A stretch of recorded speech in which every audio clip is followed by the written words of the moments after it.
বর্তমান স্বরাষ্ট্র উপদেষ্টা আর পারছেন না, তিনি নিজেই স্বীকার করছেন। তার বক্তব্য থেকেই প্রমাণিত হয়েছে তার পক্ষে আর সম্ভব নয়। তার পদত্যাগের দাবিতে আন্দোলন হয়েছিল, কিন্তু তিনি শেষ পর্যন্ত পদত্যাগ করেননি এবং তিনি পদত্যাগ করবেন না বলেও জানিয়েছেন। তার পক্ষ থেকে আরেক প্রভাবশালী উপদেষ্টা সৈয়দা রেজওয়ানা হাসানও বলেছেন যে না, তিনি পদত্যাগ করবেন না। কিন্তু তার মাধ্যমে যে আসলে জনগণের প্রত্যাশা অনুযায়ী আইন শৃঙ্খলা পরিস্থিতি ঠিক করা যে সম্ভব নয়, এটাও আমরা বুঝে গেছি।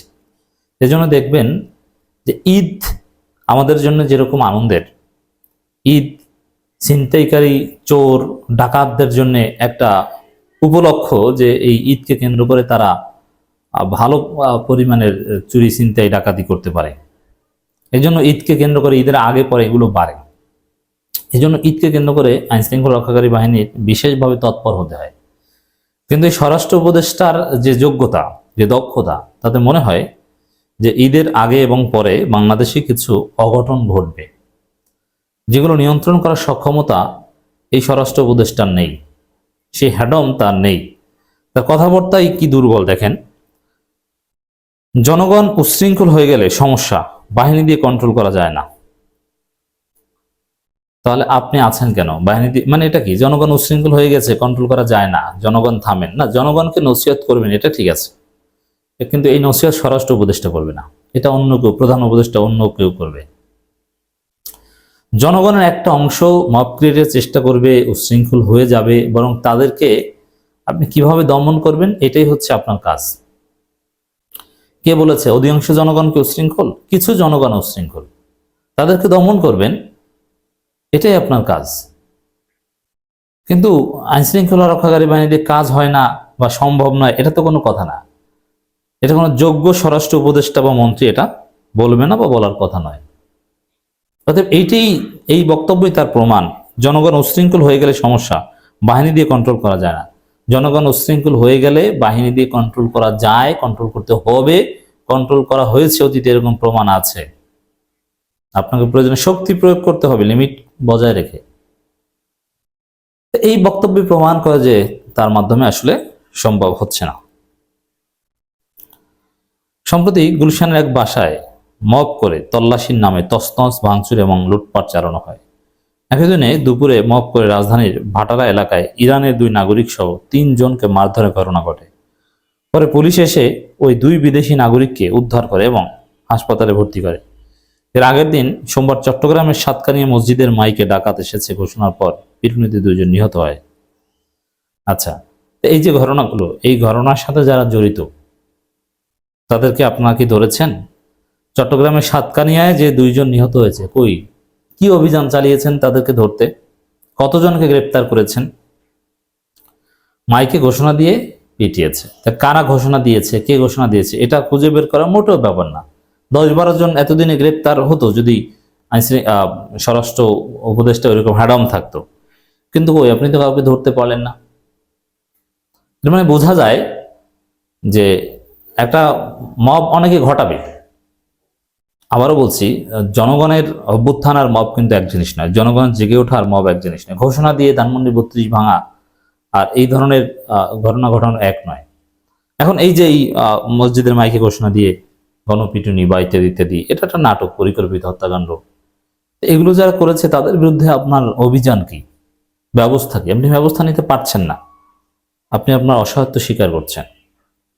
এসব ঘটনা উল্লেখ করে প্রশ্ন করা হয় স্বরাষ্ট্র উপদেষ্টা লেফটেন্যান্ট জেনারেল অবসরপ্রাপ্ত মোহাম্মদ জাহাঙ্গীর আলম চৌধুরীর কাছে। জবাবে তিনি বলেন, যারা মব জাস্টিস করছে তাদের আইনের আওতায় আনা হচ্ছে। জনগণ এমন না, আইনের আওতায় আনতে পারছেন না। 2-1টা ঘটনা যেগুলো মিডিয়ায় বেশি তোলপাড় হয় সেগুলো আপনি জানেন। যেমন গুলশানে যে বাসার ঘটনা, এটা বিভিন্ন টেলিভিশন চ্যানেল এটা নিয়ে তোলপাড় করেছিল, কারণ এক ধনী লোকের, আওয়ামী লীগের এক সাবেক মন্ত্রীর সাবেক ছেলের সাবেক স্ত্রীর বাসা, সব মিডিয়া কভারেজ পেয়েছে। কিন্তু চট্টগ্রামের সাতকানিয়ায় 2 জন বিপ্লবীকে হত্যা করা হলো। এখন তাদের পক্ষে তেমন কেউ কথা বলছে না। তারা যে দল করে জামাত ইসলামী, তারাও তাদেরকে স্বীকার করতে চাইছে না। এটা নিয়ে তোলপাড় নেই, আপনারা কাউকে ধরছেন না। তোলপাড় তৈরি করলে ধরেন, না হলে ধরেন না, এভাবে তো হয় না। মানে মিডিয়া হাইপে চলেন আপনারা। জনগণ এমন উচ্ছৃঙ্খল হয়ে গেলে অনেক সময় কিন্তু সমস্যা হয়। বাহিনী দিয়ে তো সব কন্ট্রোল বা নিয়ন্ত্রণ করা যায় না। গত 6 মাসে মব জাস্টিস কমছে না। বাসা বাড়িতে ঢুকে মব জাস্টিস সহ বিদেশিদের উপর মব জাস্টিসের মতো হামলা ঘটনা করছে। আবারও বলছি, আওয়ামী লেসপেন্সারদের কোথাও ধরা কিংবা ধোলাই দেওয়া আওয়ামী লীগকে, আর ওই বিদেশিদেরকে ধরা, এটা কিন্তু এক নয়। অথবা কেউ ওড়না পড়েছে কিনা এটা প্রশ্ন করা, এটা কিন্তু এক নয়। আমরা ধানমন্ডি 32 ভাঙার পক্ষে, ওই টিভির অপারেশনের পক্ষে, যেটা ঘোষণা দিয়ে ক্যামেরার সামনে। কিন্তু এইসব কাজ যারা করবে, বিদেশিদেরকে ডিস্টার্ব করবে কিংবা কেউ ওড়না পড়েছে না পড়ে না এটা জিজ্ঞেস করবে, তারা কিন্তু আমাদের দলের নয়। তারা হচ্ছে বিশৃঙ্খলা সৃষ্টিকারী।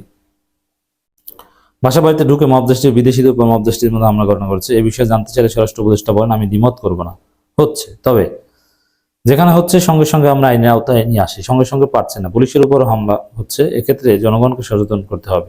জনগণ এমন উশৃঙ্খল হয়ে গেলে অনেক সময় কিন্তু সমস্যা হয় না, বাহিনী দিয়ে কন্ট্রোল করে। আচ্ছা, পুলিশের উপর হামলা হলে সেনাবাহিনী কি করে? সেনাবাহিনীর উপর তো হামলা হওয়ার কথা নয়।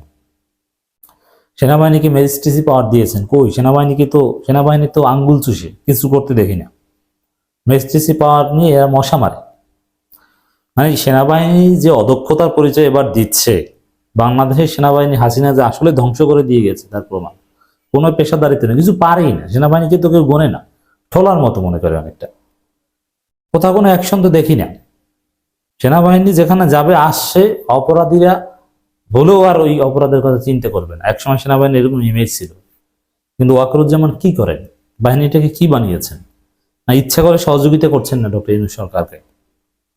তিনি বলেন, আমাদের ছেলে মেয়েদের কন্ট্রোল করার জন্য মা বাবা আত্মীয় স্বজন যেমন বড় ভূমিকা পালন করে, এক্ষেত্রে আপনাদেরও সাংবাদিক একটা বড় ভূমিকা পালন। ওই ছেলে মেয়ে কন্ট্রোল করা আর ওই আইন শৃঙ্খলা পরিস্থিতি কন্ট্রোল করা, এটা থিওরিতেই সমস্যা আছে এই স্বরাষ্ট্র উপদেষ্টার। আপনাকে প্রয়োজনে অনেক জায়গায় লাঠিচার্জ করতে হবে, অনেক জায়গায় টিয়ার শেল মারতে হবে, অনেক জায়গায় আপনাকে ধুমায় পিটাতে হবে, অনেক জায়গায় বিএনপির নেতাদের আপনাদের গ্রেপ্তার করতে হবে। আপনি তো এই সাহসগুলো করছেন না। জাহাঙ্গীর আলম চৌধুরী বলেন, আইন শৃঙ্খলা বাহিনী সবসময় তৎপর আছে এবং যে জায়গায় মব হচ্ছে তাদের আইনের আওতায় নিয়ে আসছে। ভবিষ্যতে এ ধরনের ঘটনা না ঘটে। মানে বাসা বাড়িতে হুট করে অভিযানের নামে লুটপাটের প্রশ্ন করেছেন যে সান নেই, মহাসড়কে গাছ ফেলে ডাকাতি হচ্ছে, সামনে ঈদ কিভাবে নিরাপত্তা দেব জানতে চাইলে ভবিষ্যতে যেন না হয় সেজন্য আমরা ব্যবস্থা নিচ্ছি। মহাসড়কে ডাকাতির রেড জোন চিহ্নিত করে হয়েছে কিনা জানতে চাইলে তিনি বলেন, ঢাকা থেকে রাজশাহী জোনেই ডাকাতির সংখ্যাটা একটু বেশি, টাঙ্গাইলও একটুখানি বেশি। ডাকাতি যেন না হয় সেজন্য ওই এলাকার আইন শৃঙ্খলা বাহিনীর সদস্য নির্দেশনা দিয়েছে। কমন কথা। ঈদে চাঁদাবাজের বিষয়ে প্রশ্ন বলেন যে ঈদে চাঁদাবাজি যেন না হয়, ছিনতাই যেন না হয়, আমরা ব্যবস্থা নিচ্ছি, কার্যক্রম না। এখানে ওই ব্যবস্থা নিচ্ছি কমন কথা, কিন্তু আসলে বাস্তবতা হচ্ছে যেহেতু পুলিশ বাহিনীর মোরাল ভেঙে গিয়েছে, তাদের মাধ্যমে আদৌ এটা সম্ভব নয়। সেনাবাহিনী যদি সিরিয়াসলি সরকারকে সহযোগিতা করে তাহলে সম্ভব। তো এটা স্পষ্ট করুক, এই বিষয়গুলো হাজার হাজার পুলিশ নিয়োগ দিক, 1-1.5 মাসের মধ্যে আপনি 50,000 পুলিশ নিয়োগ দেন, এরকম কিছু বিপ্লবী ডিসিশন নেন, বিপ্লবী কিছু কথা বলেন, ওই পারছেন না তো। আপনি ব্যবস্থা নিচ্ছি কিচ্ছু হবে না আপনার মাধ্যমে।